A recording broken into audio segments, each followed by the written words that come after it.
You know a video is always going to be fun when it starts out with a big shipping box on the table. But just before we talk about what's in the box, which you already know because of course you clicked on the title and the thumbnail and all that good stuff, I want to talk about gimbals in general. Some of you may know that this is what I've been using. I made a video on it X number of months ago. It's the Fiutech AK4500 and it's a very impressive gimbal. I stand by everything I said in that video. Since then, the quality has remained the same. And for the type of setups and cameras that it's built for, it is one of the best out there. However, most of the time what I fly on this is my Pocket 4K, which I'm currently filming on right now, which has no cage on it. Basically just has a T5 SSD on top. And then lately I've been using the 15mm IRIX Cine lens, which is a pretty heavy lens. And it balances on here, it does okay, but it's nothing crazy and I certainly can't get it out. It literally, like it physically will not fit in this arm configuration, as well as the weight capacity is just too much.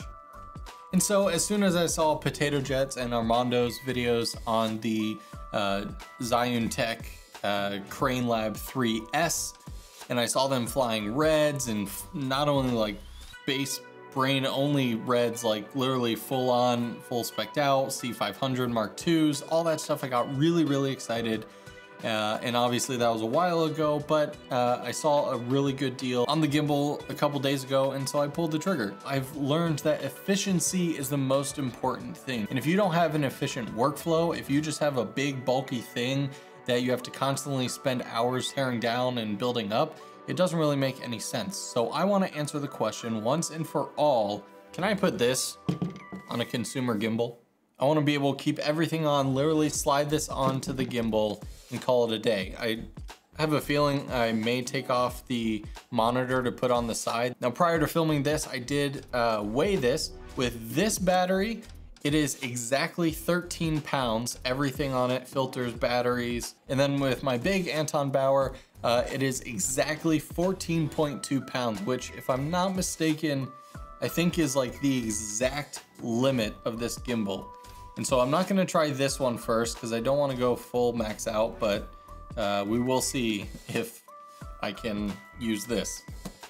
Now back to this. Now again, you probably also did see in the title, a common thing that I noticed between all the people who had issues balancing, they didn't have that extra battery pack that is supposed to, if you're going full on 6 kilos or 14 pounds or whatever, that they recommend you using. I know that Armando, Potato Jet, like none of them used it and they were all flying crazy rigs. So I get people being upset, but I didn't even want to mess with that. So this is indeed the Pro package. We got boxes on boxes here. Bunch of the accessories are separate. So here's this guy again. This is the Power Plus battery pack, focus motors, wireless transmitter, phone holder, bunch of camera cables, easy sling handle. And inside all that, now just so you guys know, the link in the description to this product from Amazon, I actually got it from a seller who it said July deal, but I don't know if it will carry into August or not.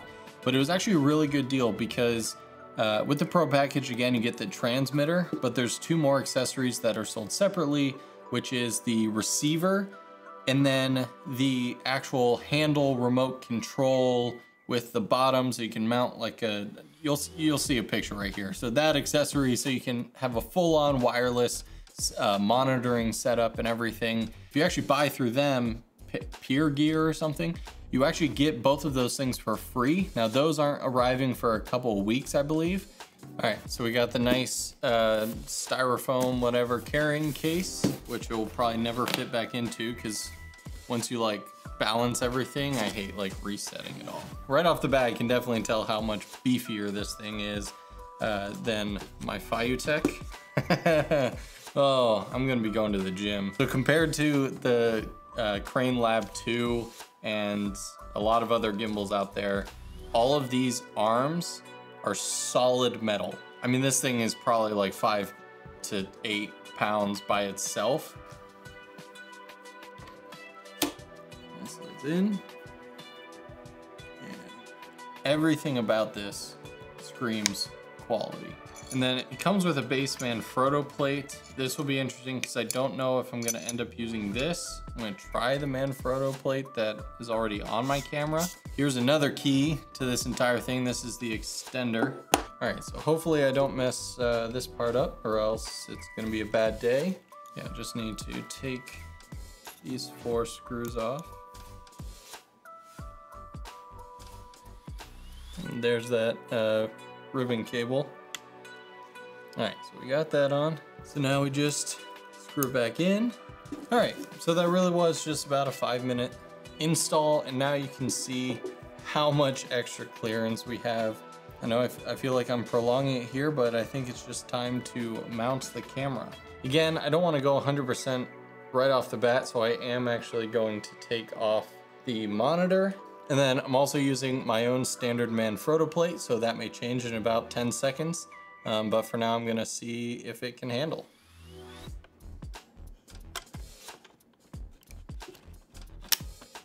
All right, so it's on there. I had to make the V-mount closer to the back plate. We have full clearance to go into underslung mode. And then I balanced it slightly. I didn't spend forever, because one thing I like to do is like, how close do you have to be in order for it to fully give out?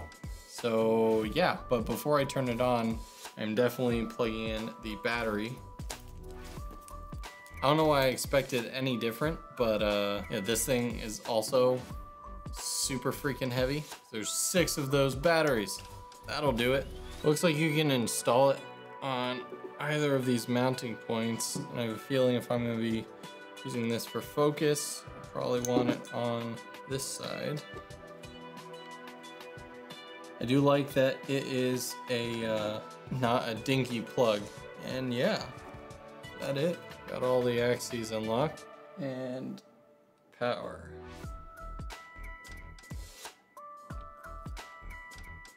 Okay, we got wobble for sure. So now what would have been smart, use the Zplay app. Ooh, look at that wobble. All right, so it's on low.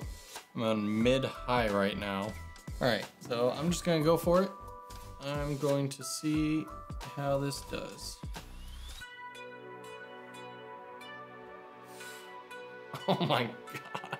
How are you even supposed to hold this? Let's go into underslung.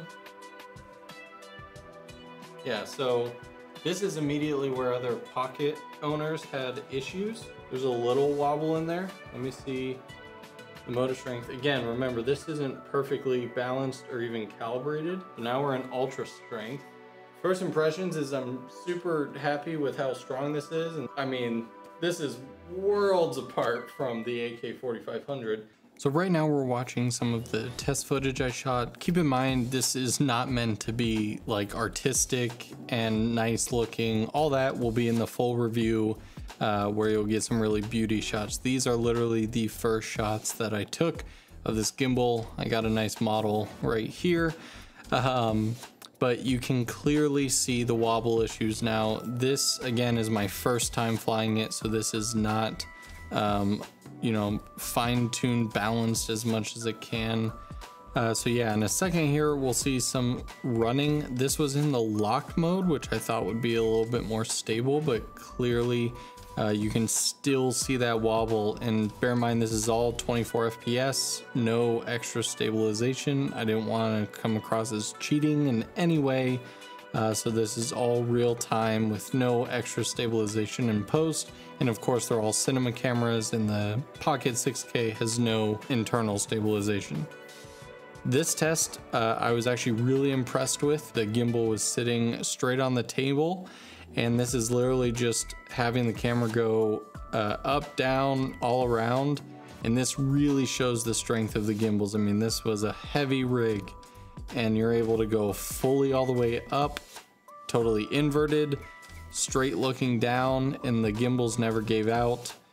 Here I can do a roll. I wasn't in full vortex mode, I guess, so it didn't go all the way, just went this little bit, but still didn't give out like other gimbals did. Again, if you guys want to stay updated, follow me on Twitter, ask questions there, because until the full review, when I talk about this again to see if I get it fixed or not. If you yourself are contemplating buying this, reach out to me on Twitter. I'm mostly active on there, and I'll be posting updates about if I can get this balanced properly or not.